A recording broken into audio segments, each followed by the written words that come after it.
miirowga roono miirowga marqaan fiican hareeriga waa lagu wada waasho oromada iyo ogaadeenkii wala warka ma hayo laakiin waa wax qalada madaxweyne ummadda Soomaaliyeed oo la doortay inuu saas sameeyo waa qalad laakiin aniga wax warka ma hayo waa sheeko cusub waxaan dhihi lahaa lacagtaas wadanka ku qabto ciidamada ha ugu kordhiyo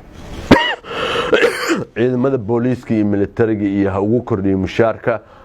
wadanka waxa ugu qabto khayraadkana inuu soo saaro waxba kama qaba laakiin waxaan diidana lacagtaas inuu jeeb ku shubto waa inuu ciidamada siiyaa muhiimada goobaad iyo shaqaalaha wasaaradaha rayidka ah inuu siiyo mushaarka u kordhiyo mushaarka ku yar ciidamadeena kulligood waa shaxaad miiran jidadka marka maray way shaxaadaan marka waxaan dhihi lahaa mushaar ku filan at least 500 ilaa 800 kan ugu yar la siiyo lacagtaas waa lacag badan 7 bilyan waa lacag badan deentana nooga baxsho inta nagu harsan shaxaadka waxay leeyahay baabuura wadataan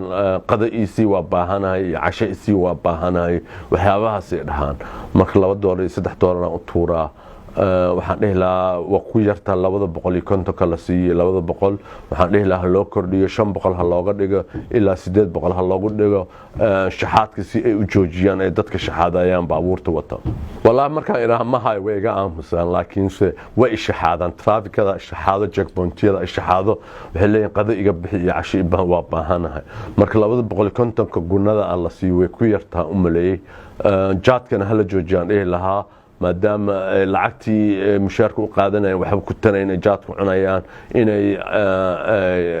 jaad ay ku cunin oo shaxaadka joojiyaan 500 iyo looga dhigaan dhihi lahaa lacagtaas faraha badan 7 bilyan ee kista yaroo deynta nuga hartana looga baxsho si lacag wadanka qaranka uu leeyahay loo soo saaro miirowga roono miirowga marqaan fiican hareeriga waa lagu wada waasho oromada iyo ogaadeenkii baalkii ogaadeen iyo kaliga shanaad dadka ku noolaa ku wada waasheen marka waxaan dhihi lahaa hareeriga hala joojiyo miiraagana hala joojiyo completely jaadka hala joojiyo dad badan ku xanuunsaday oo xanuunsan marka hala joojiyaan dhihi lahaa askartana mushaarka waxba oo tari laayihiin jaad bay ku cunaan marka mushaarka si wax ugu tar loo kordhiyo qaadkana ha laga joojiyo marka mushaarka waxba u taraya umaleeya wallahi waa isku mid waayo hadii dad badan oo waalan dabka ku arka oo isla hadlaya oo waalan oo qaadki waalay marka waxaan ilaahay laga joojiyo si ay dadkaas u caafimaadaan askartan mushaarkooda wax ugu tarto